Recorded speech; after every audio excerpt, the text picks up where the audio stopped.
Hi everyone, welcome back to our series on this Saab. Thanks for coming back.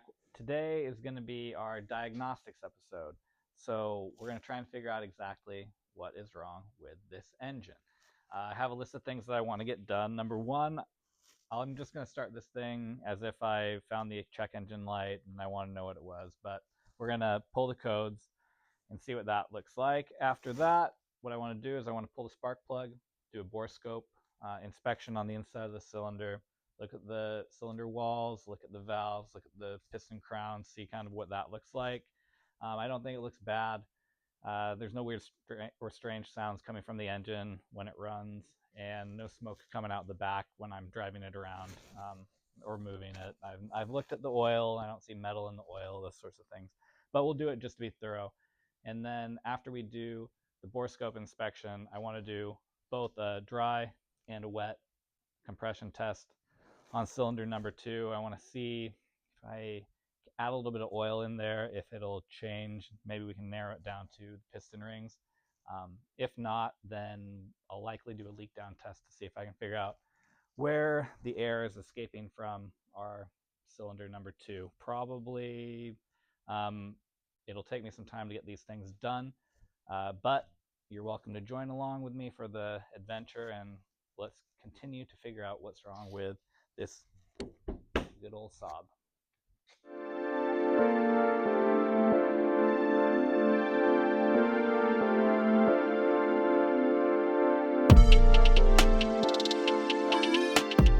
Okay, so ran the codes, and it's exactly what I found before.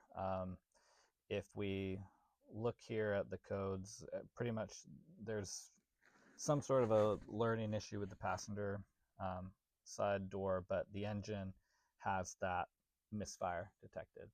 So I'm going to clear these, start the car, see what happens, and go from there.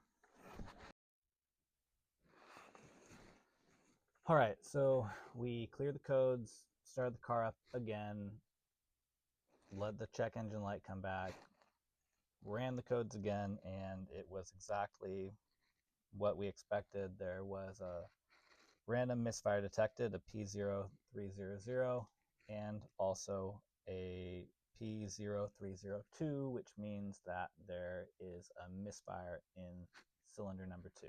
We already knew that, but step 1 of our diagnostics is complete, and now we're going to pop the hood and go to the next step.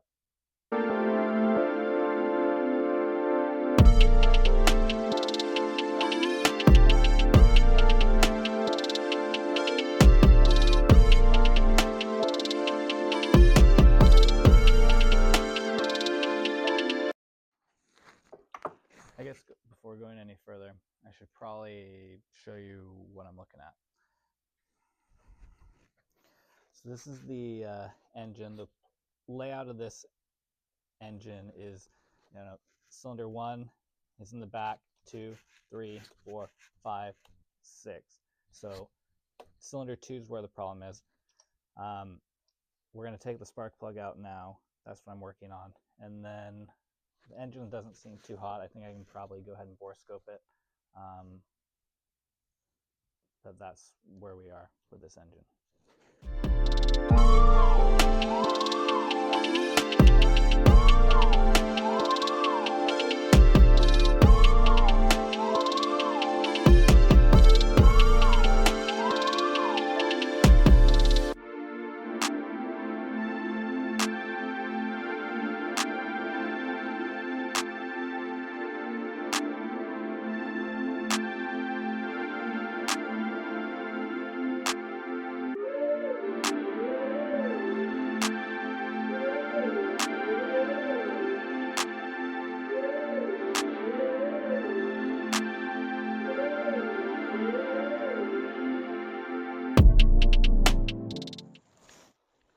Okay,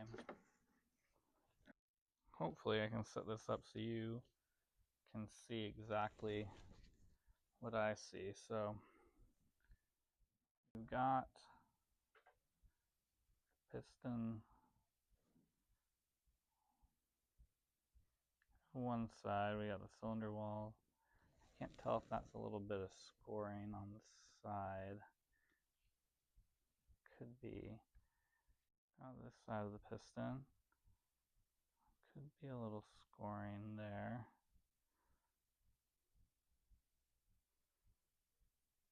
That side of the piston. The thing that's interesting is it's very clean along that edge.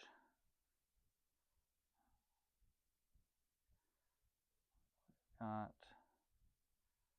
no big chunks out of the bottom of this thing. Let's take a look, see if we can go all the way down and then point this back up and look at the heads, or the valves, excuse me. Let's see.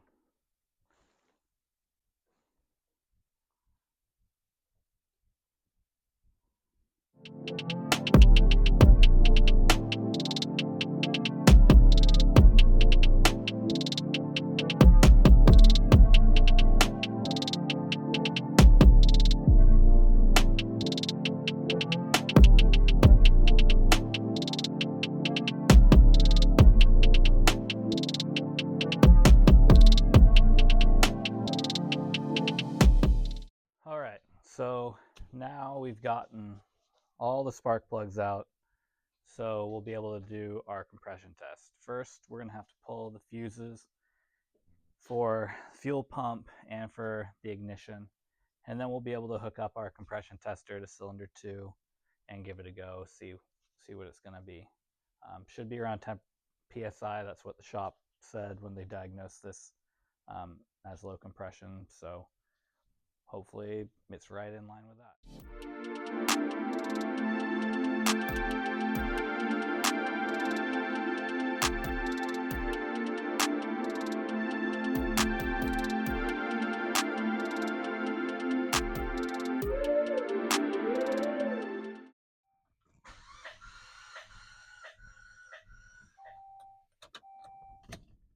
So we just completed the dry compression test, and there's no compression difference between any of the cylinders, which is kind of confusing. So cylinder 1 was 120 psi, cylinder 2, which is our dead cylinder, or at least our misfiring cylinder, is 125 psi. Cylinder 3 was 120, cylinder 4 was 120, cylinder 5 was 120, and cylinder 6 was 122. So I don't know if it's a problem with the gauge. Potentially it is. I'm going to have to see if that's a problem.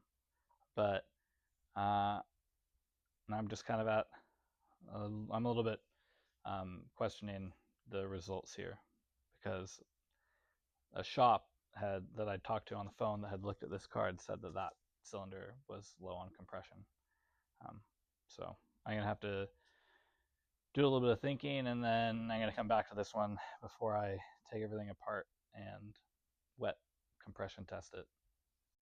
All right, so I thought it over a little bit, and since I have compression, even compression more or less in every single cylinder, I'm going to put everything back together, and I'm going to try and swap some parts around. I'm going to try and move the coil packs around, maybe the spark plugs, and then see if that changes the error code where it goes, and then longer term, if that doesn't solve it, I don't think that will. My hunch is that it maybe is an injector, but you know, this is my first go at this, so we'll see. But if it takes it to that level, then I'll take everything off the top, and then I'm going to change the injector, switch that around. So let's try and figure it out.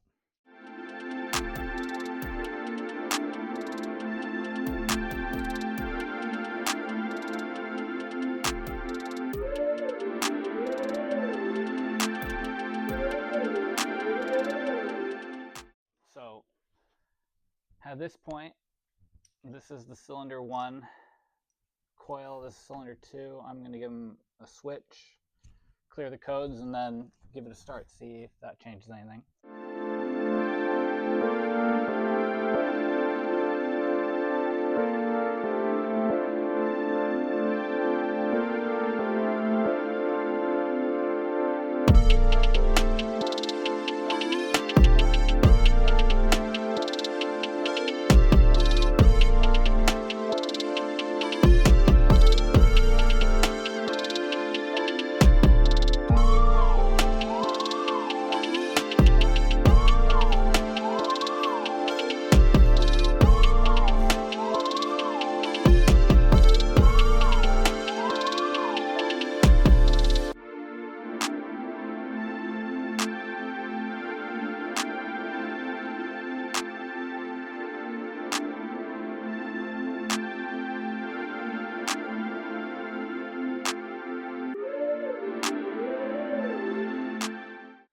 So I have some interesting news.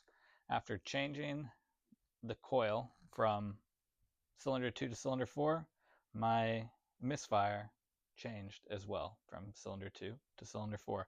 So I think I'm going to get some new plugs and coils and give it a go and see if that makes the misfire. All right, everyone. It's a new day. When I was looking at all the recordings that I'd done yesterday, I realized that as I was kind of explaining everything at the end, that my mic had cut out. So I lost all of that film. So, the filming bit's a little new to me. I'm still kind of working on that, but hopefully it'll get better as I go along. But anyways, once I swapped the coils over, the misfire jumped from cylinder 2 to cylinder 4. So I ordered new plugs and new coils, and I'm going to swap them out, and hopefully it'll resolve the misfire. I hope that I set everything up right. Like, we're going to see, I guess, if it's actually gone, or if it was just a false negative, false positive. One of those with this compression test. So anyways, I linked in the description the borescope tool that I'd used and the compression tester. If you're in need of either of those, they're on Amazon, so you can check them out. Again, thanks for watching. Feel free to leave comments if I did something wrong, or you have other feedback. I'm open to hear it. I'm trying to get better at doing this sort of a thing because I love cars, and this is I think working on your own cars is the easiest way to have a lot of them. So anyways, thanks again, and I'll catch you on the next one.